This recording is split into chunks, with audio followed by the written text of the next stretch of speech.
Bienvenue, oui, bienvenue aujourd'hui pour ce troisième jour, nous allons parler de maladies, oui, de bactéries pour être plus précis. Comme vous pouvez le voir, nous allons jouer à un jeu qui s'appelle Plague Inc, où on peut potentiellement infecter des gens, et je vais utiliser ce support vidéoludique pour vous expliquer les infections, comment ça peut se propager, tout ça, et aussi vous expliquer qu'est-ce que c'est finalement une bactérie. Est-ce que Buzz, tu as des questions? Vous allez manger. C'est pas faux. Là actuellement vous pouvez voir une magnifique petite bactérie, une bactérie donc qui est reconnaissable par sa forme. Il faut savoir qu'il y a plusieurs formes pour les bactéries. Il y a la forme comme on voit là bâtonnée, c'est-à-dire ce qu'on appelle des bacilles.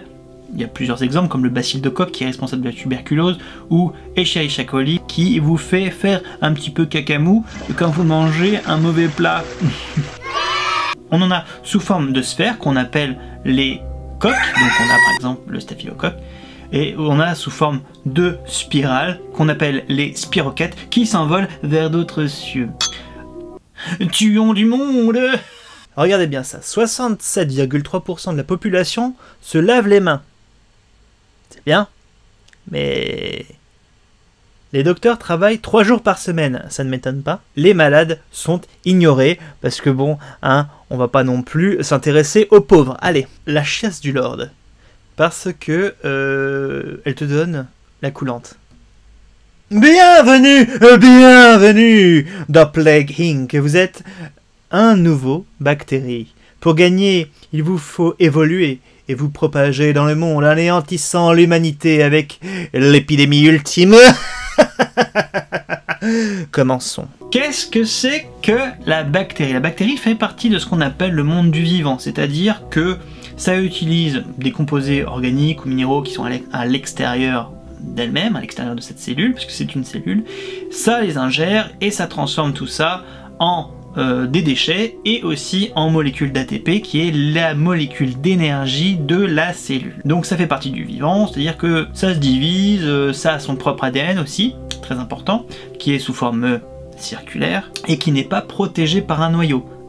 Au contraire des cellules eucaryotes dont nous sommes complètement formés, hein, nous, les animaux, les arbres, n'importe quel végétaux, voilà. Une des très grosses différences, c'est la présence ou non d'un noyau pour protéger l'ADN. Là, nous pouvons voir que sur ce magnifique bacille, hein, vous avez reconnu la forme allongée bâtonnée, il y a une petite coque qui entoure tout ça.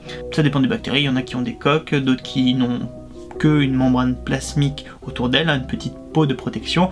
Elle présente également des magnifiques flagelles pour pouvoir circuler, pourquoi pas, pour pouvoir avancer, se déplacer, c'est pas obligatoire non plus. Tout le monde a une image très négative des bactéries, c'est un petit peu ce qu'on appelle les microbes, hein, qui est un mot fourre-tout pour mettre un peu tout et n'importe quoi, les virus, les pollens, pour mettre, voilà, les infections par des parasites aussi, et les bactéries en fait, ce n'est pas cette petite saloperie qui rentre à l'intérieur de toi pour se propager et te détruire et finalement te faire mourir, non, non, non, il y a plus de 10 000 espèces de bactéries connues. On a sur les mains, on a dans l'air, on en a même en nous, baby. Et ça nous cause aucun problème.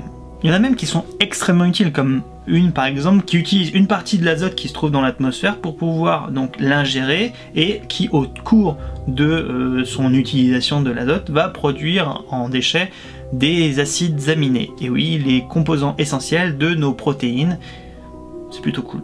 Mais du coup, pourquoi on voit la bactérie comme étant une saloperie? Bah, en fait, il y a plusieurs choses. Le but d'une bactérie, il faut pas l'oublier, c'est de bouffer et de se reproduire. Donc si son activité personnelle t'est favorable, c'est un coup de bol, mais quelquefois, son métabolisme, en tout cas sa façon de vivre, on va dire, peut être très négative pour toi. Par exemple, le Clostridium tetani, qui est responsable du tétanos, produit une toxine qui est très mauvaise pour le système nerveux central. Du coup, cette toxine, en fait, elle provoque des contractions involontaires. Il peut y avoir même une certaine forme de paralysie qui peut entraîner la mort si la paralysie atteint le muscle cardiaque ou le diaphragme qui est muscle qui te sert à respirer. Donc en soi, la bactérie, elle est pas contre toi, c'est rien de personnel, c'est juste que c'est pas de bol quoi. Voilà, maintenant, jouons et détruisons le monde.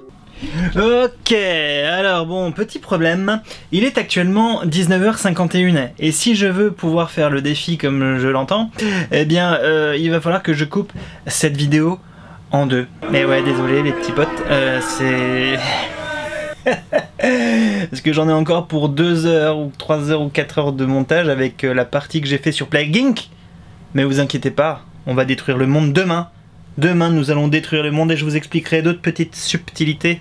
Oui, de ça. Désolé, abonne-toi, à demain.